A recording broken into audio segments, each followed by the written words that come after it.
বিসমিল্লাহির রহমানির রহিম।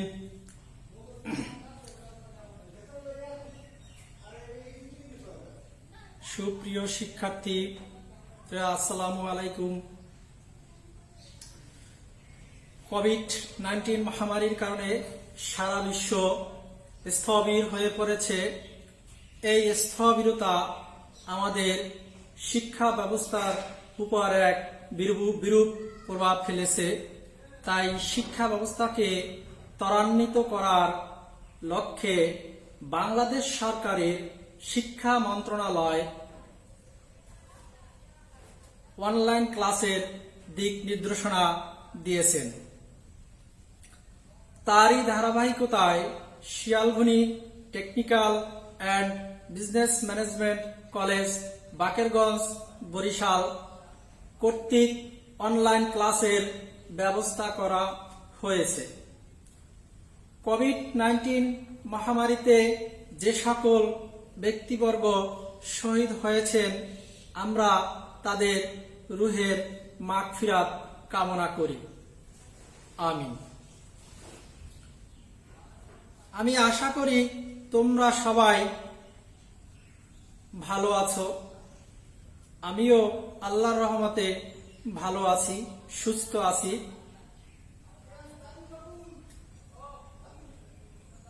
আজকে এই অনলাইন ক্লাসে তোমাদেরকে জানাই স্বাগতম।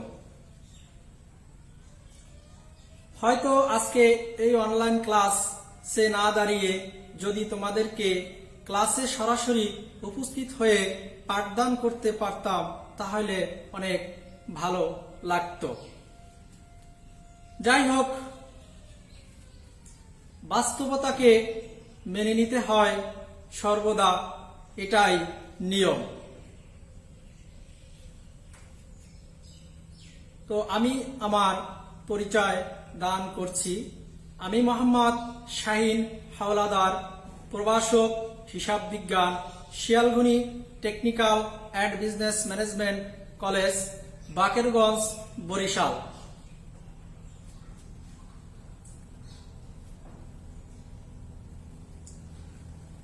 তো আজকে এই অনলাইন ক্লাসে তোমাদেরকে হিসাব বিজ্ঞান নীতি ও প্রয়োগ এক বিষয় নিয়ে আমরা আলোচনা করব।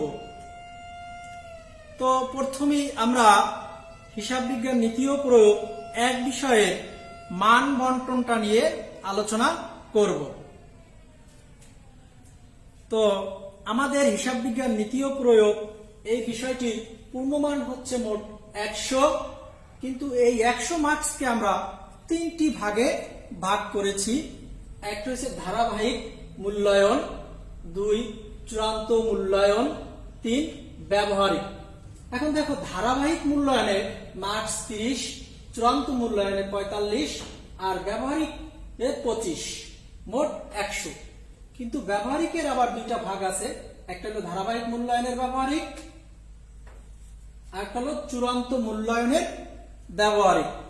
13, মোট 25, সর্বমোট নাম্বার 100। এখন দেখো, আমাদের বোর্ড পরীক্ষায় মানে ফাইনাল পরীক্ষায় সাধারণত আমাদেরকে চূড়ান্ত মূল্যায়নের এই পরীক্ষাটা খাতায় লিখতে হয় বোর্ডের পরীক্ষায়, যার পূর্ণমান হচ্ছে 45। যার পূর্ণমান হচ্ছে কি 45। এখন এই 45 মার্কসের উপরে ভিত্তি করে আমরা সাধারণত পরীক্ষাগুলো দিয়ে থাকি।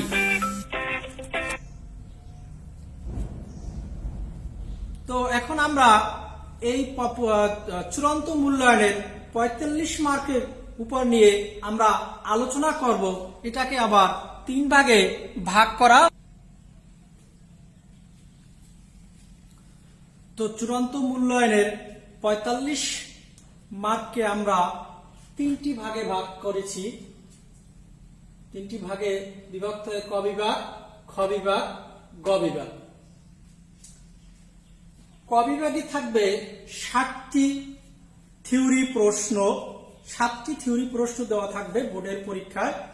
সেখান থেকে তোমাদের 4টি প্রশ্নের উত্তর দিতে হবে। প্রত্যেক প্রশ্নের মান 3।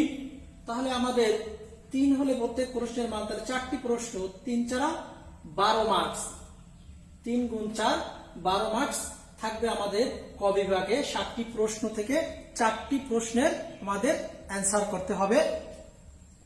তারপর দেখো খ বিভাগ।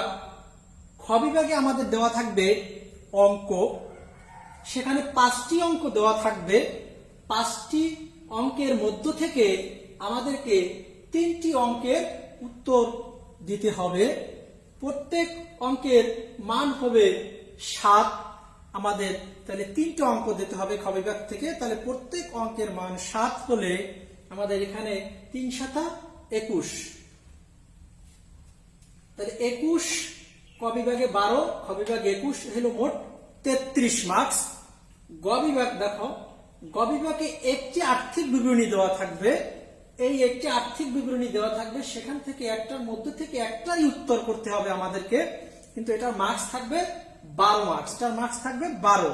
তাহলে আমাদের 12 21 12 মোট 45। ক বিভাগে 12 মার্কস, খ বিভাগে 21 মার্কস, এই 33, গ বিভাগে 12 মার্কস, এই মোট 45 মার্কের পরীক্ষা আমাদের বোর্ডের খাতায় লিখতে হবে। আমি আবারও বলছি, আমাদের চূড়ান্ত মূল্যায়ন পরীক্ষা হবে বোর্ডের 45 মার্কের। এই মূল্যায়নটাকে আবার প্রশ্নে 3টা ভাগে ভাগ করা হয়েছে। ক বিভাগ, ক বিভাগে থাকবে 7টি থিওরিক্যাল প্রশ্ন, সেখান থেকে আমাদেরকে 4টি প্রশ্নের অ্যান্সার করতে হবে। প্রত্যেক প্রশ্নের মান 3, তাহলে এখানে 12 মার্কস, 3 4 12। খ বিভাগে থাকবে 5টি অঙ্ক, সেখানে আমাদের থেকে 3টি অঙ্কের আনসার করতে হবে। 3টা অঙ্কে 3 7 21, 21 আর 12 33। আর গ বিভাগে আমাদের একটি অঙ্ক দেওয়া থাকবে আর্থিক বিবরণী, সেখানে একটি থেকে আমাদের একটির উত্তর দিতে হবে, সেটার মার্কস হচ্ছে 12। এই মোট 45 মার্কে আমাদের পরীক্ষা হবে। তো সুপ্রিয় শিক্ষার্থী বন্ধুরা, আমরা আজকে আমাদের হিসাব বিজ্ঞান নীতি ও প্রয়োগ 1 বিষয়ে আমরা আমাদের পরীক্ষার সিলেবাসটি আমরা জানলাম।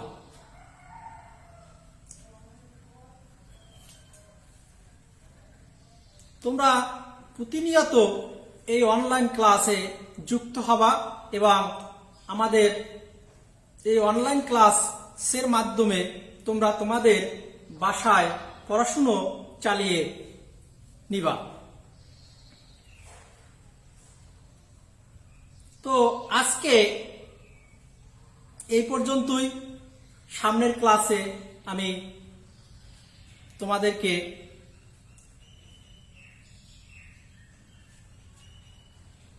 অন্য কোনো বিষয় নিয়ে আলোচনা করব। তো আজকে আর এ পর্যন্তই। তো তোমরা সবাই ভালো থাকবা, সুস্থ থাকবা এবং নিরাপদে থাকবা। আর একটা কথা মনে রাখবা, আমরা স্বাস্থ্যবিধি মেনে চলাফেরা করব। বাইরে বের হলে অবশ্যই মাস্ক পরিধান করব। সরকারের যে বা স্বাস্থ্য মন্ত্রণালয়ের যে স্বাস্থ্যবিধি আছে, সেই স্বাস্থ্যবিধিগুলো মেনে আমরা যাতায়াত করব বা বাইরে বেরোবো। তো তোমরা সবাই ভালো থেকো, তোমাদের সুস্বাস্থ্য কামনা করি। তোমরাও দোয়া করবা ইনশাআল্লাহ। আজকে এই পর্যন্তই। আসসালামু আলাইকুম।